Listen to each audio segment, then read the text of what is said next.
Salam sejahtera disampaikan kepada segenap pendengar dimanapun Anda berada. Kiranya Anda semua berada dalam keadaan sehat dan senantiasa dalam pemeliharaan Tuhan senantiasa. Renungan kali ini mengangkat tema segenap jiwa dan kekuatan. Bacaan satu ayat 20. Saudara-saudara yang kekasih dalam Kristus, Alkitab sebagai firman Allah memuat juga novel percintaan. Satu buku yang menonjol mengenai hal itu adalah kitab Kidung Agung. Isi kitab ini merayakan hadiah Allah atas pernikahan dan seksualitas melalui kisah pasangan muda yang sedang jatuh cinta. Kitab ini membawa tema cinta romantis ideal yang digambarkan sebagai persatuan jiwa. Komunitas Yahudi, kitab ini merupakan cerminan dari hubungan Allah dengan bangsa Israel. Seperti juga orang Kristen membandingkan kitab ini dengan kasih Kristus kepada gereja. Secara lebih luas dapat dikatakan, Alkitab adalah kitab yang melukiskan cinta kasih Allah kepada umat manusia ciptaannya. Dirumuskan di Yohanes 3:16 yang berbunyi, karena begitu besar kasih Allah akan dunia ini, sehingga ia telah mengaruniakan anaknya yang tunggal, supaya setiap orang yang percaya kepadanya tidak binasa, melainkan beroleh hidup yang kekal. Sebagai penerima kasih Allah, Dia menginginkan respon dari kita yang dapat kita baca di Markus 12 ayat 30. Kasihilah Tuhan Allahmu dan dengan segenap jiwamu, dan dengan segenap akal budimu, dan dengan segenap kekuatanmu. Renungan yang lalu kita sudah membahas dengan segenap hati dan akal budi. Maka kali ini kita akan menyoroti dengan mengasihi dengan segenap jiwa dan segenap kekuatan. Berbicara tentang jiwa adalah sesuatu yang tidak kelihatan karena ada dalam diri seseorang. Tetapi jiwa orang yang tidak dapat kelihatan dapat kita kenali. Di antaranya akan tampak dalam tingkah laku, dalam ucapan-ucapan, dalam perasaan gembira, perasaan sedih yang ditampilkan, dalam perasaan marah yang meletup, yang seorang dapat mengendalikannya, yang lain meletup-letup dengan ucapan dan tindakannya. Jiwa seseorang juga dapat dikenali melalui ketidakpedulian terhadap kesusahan orang lain, atau sebaliknya berbaik hati dengan kesediaannya untuk menolong. Dengan satu kata, tetapi dengan penjelasan tadi. Ada orang yang jiwanya bersifat ramah, terbuka kepada orang lain, dan ada pula orang yang tertutup, dikenal sebagai istilah ekstrovert dan introvert. Selain berinteraksi dengan orang lain, jiwa juga berinteraksi dengan diri sendiri melalui proses refleksi. Ini melibatkan introspeksi, evaluasi, dan pemahaman lebih tentang diri kita sendiri. Revisi perasaan, nilai-nilai, dan tujuan hidup kita. Mengasihi Tuhan dengan segenap jiwa, antara lain dengan jiwa kita berinteraksi dengan Tuhan. Jadi kita berhubungan dengan Tuhan bukan melalui jasmani saja seperti kehadiran di gereja pada hari ibadah. Jiwa kita harus diusahakan berfokus kepadanya dalam ibadah formal.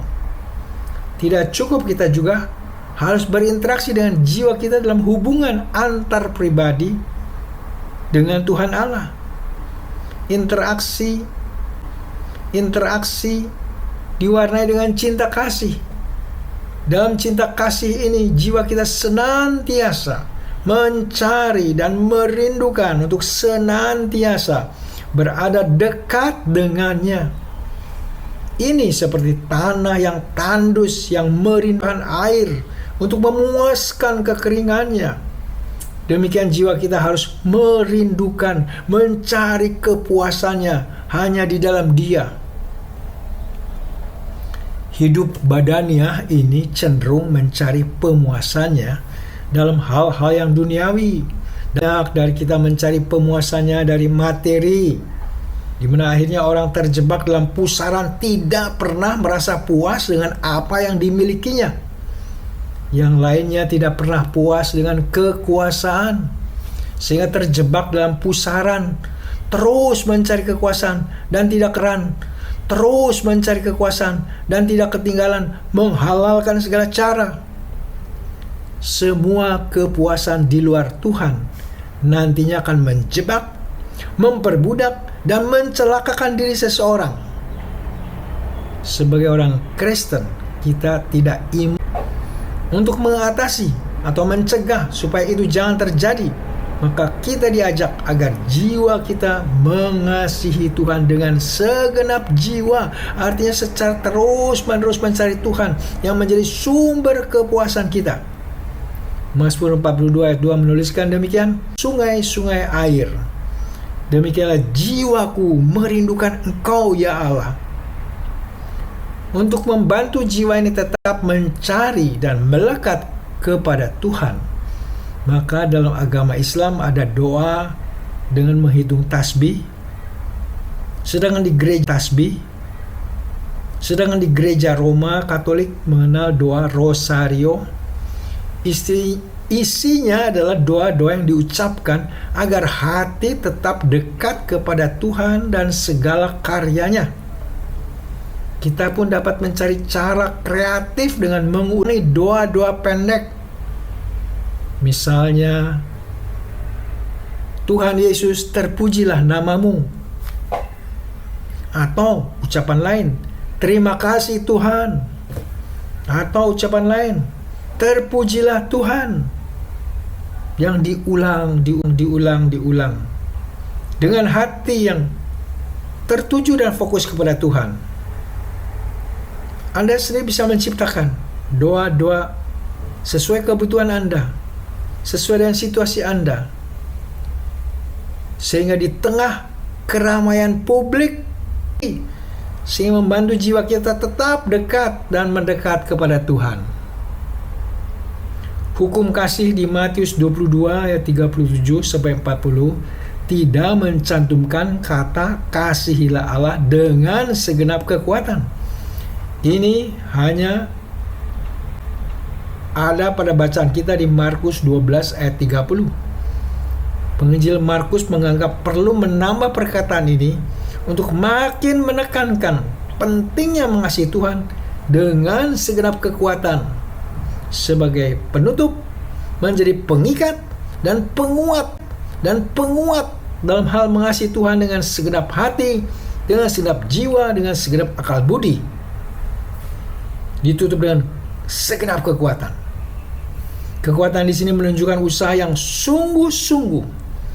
Kekuatan di sini menunjukkan usaha yang tak kenal menyerah, dan juga mengerahkan segala usaha. Dengan kekuatan mengasihi ini, kita mematahkan segala godaan yang hendak menjauhkan kita dari Tuhan. Kekuatan anak lain dari kekuatan orang dewasa. Kekuatan laki-laki, kekuatan orang yang sudah lanjut usia lain dengan orang yang masih muda. Dengan demikian, tidak ada ukuran tertentu pukul rata untuk segala usia. Masing-masing berlainan dalam mengasihi Tuhan. Dengan ini maka kita juga dicegah untuk menilai rendah cinta kasih seseorang pada Tuhan jika dibandingkan dengan kita, atau dibandingkan dengan tokoh dunia seperti Ibu Teresia dari Kalkuta. Masing-masing dapat menilai dirinya sendiri. Apakah saya sudah mengasihi Tuhan dengan segenap kekuatan? Karena kelemahan diri, acap kali kita tidak mengasihi Tuhan dengan segenap kekuatan, tidak mengasihi Dia dengan segenap hati, tidak mengasihi Dia dengan segenap jiwa, tidak mengasihi Dia dengan segenap akal budi. Kalau mau jujur, kita harus akui bahwa banyak kali kita mengasihi Tuhan tidak sekuat Tuhan mengasihi kita. Untuk itu biarlah sering-sering kita mengakui kekurangan kita dan mohon kekuatan Roh Kudus untuk mengasihi Tuhan dengan segenap kekuatan. Dalam perjalanan hidup biarlah kita berada dalam proses yang makin hari kita makin mengasihi Tuhan dengan segenap kekuatan, dengan segenap hati, dengan segenap jiwa, dengan segenap akal budi. Selalu kita berada dalam keadaan kasih yang tidak sempurna. Dan biarlah nanti pada waktu bertemu Tuhan, Dia juga yang akan menyempurnakan kasih kita kepadanya. Para mistikus Kristen dalam sejarah gereja adalah orang-orang mengasihi Tuhan dengan menarik diri dari keramaian dunia. Mereka masuk biara yang bebas dari kegaduhan dunia. Di sana mereka punya waktu yang dijadwalkan untuk berkontemplasi, merenungkan firman Tuhan, berdoa berjam-jam, ibadah harian, dan mengusahakan hubungan yang mendalam, dan mengalami pengalaman rohani, dan mengalami sukacita dalam persekutuan dengan Tuhan yang mereka kasihi. Kita, Anda dan saya, mungkin tidak terpanggil untuk menjadi mistikus Kristen. Yang jelas kita semua diundang untuk mengasihi Tuhan dalam hidup keseharian kita di tengah hiruk-pikuk dunia. Biarlah di tengah segala kepadatan acar dunia, di tengah segala daya tarik dunia, kita tidak kehilangan fokus kita dalam mengasihi Tuhan. Biarlah setiap hari diri kita masing-masing, setiap individu senantiasa mengatakan Mazmur 42 ayat 2, seperti rusa yang merindukan sungai-sungai air, demikianlah jiwaku merindukan Engkau ya Allah. Tidak ketinggalan setiap aku sering menyanandungkan lagu, aku mengasihi Engkau Yesus. Aku mengasihi Engkau Yesus dengan segenap hatiku. Aku mengasihi jiwaku. Ku renungkan firman-Mu siang dan malam. Ku pegang perintah-Mu dan ku lakukan. Engkau tahu ya Tuhan, tujuan hidupku hanyalah untuk menyenangkan hati-Mu. Amin. Mari kita berdoa. Bapa, dalam kasih-Mu kami diselamatkan dan dipelihara. Dalam kami diselamatkan dan dipelihara. Dalam hirupan kasih-Mu ini biarlah kami mengasihi Engkau dengan segenap jiwa dan segenap kekuatan. Ya Bapa, dalam kesempatan ini hamba-Mu berdoa untuk saudara-saudara pendengar yang sedang sakit dan dalam pencobaan. Berilah belas kasihan-Mu dan memberi kesembuhan kepada yang sakit dan kemenangan bagi yang dalam pencobaan.